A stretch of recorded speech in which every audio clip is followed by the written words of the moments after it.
لوگ پوچھتے کیا وظیفہ، میں کہتا ہوں زبان بند. جی کون سا کلمہ، کون سا درود، کون سا وظیفہ، کون سی رکعتیں، رات کو کیا دن، کچھ بھی نہیں. جی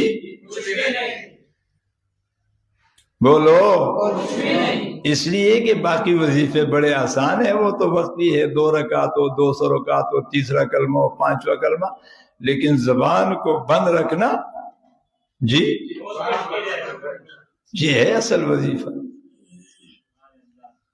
رمضان پورا مجھے مل جائے، اس کے لیے جو اصل وظیفہ ہے وہ زبان ہے. جی قولوا قولا سدیدا، نہ بولو فلن اکلم اليوم انسیا، لا تکونوا کالذین آذوا موسیٰ. قولوا نہ بولو، قولوا اگر بولو تو قولا سدیدا.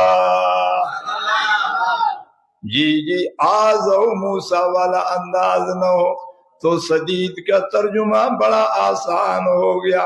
نہ بولو ایسا کہ جس سے کسی کو تکلیف ہو، تو بولو ایسا کہ جو کسی کے دل کی خوشی کا سامان بن جائے. یہ ہے سدیدہ. آذو کے مقابلے میں آئے نا. یا اللہ پھر کیا ہوگا اگر زبان صحیح ہو گئی؟ جی یصلح لکم اعمالکم، تمہارے پورے رمضان میں جو تم سے گڑبڑ ہو گئی ہے کہہ دو نا سبحان اللہ. یصلح لکم اعمالکم، یہ جو رمضان میں تم سے اگر گڑبڑ ہو گئی، یہ رمضان کے لیے نہیں ہے، تو پوری زندگی کے لیے میں رمضان میں فٹ کر رہا ہوں، کہہ دو سبحان اللہ. یصلح لکم اعمالکم، اس لیے کہ اعمال کی کثرت رمضان میں ہوتی ہے.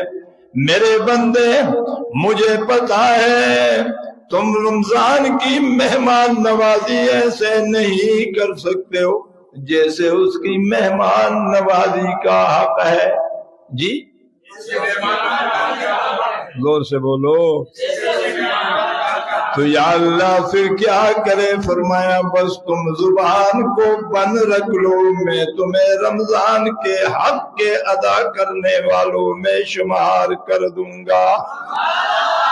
یصلح لکم اعمالکم، قال ابن عباس رضی اللہ تعالی عنہ یصلح لکم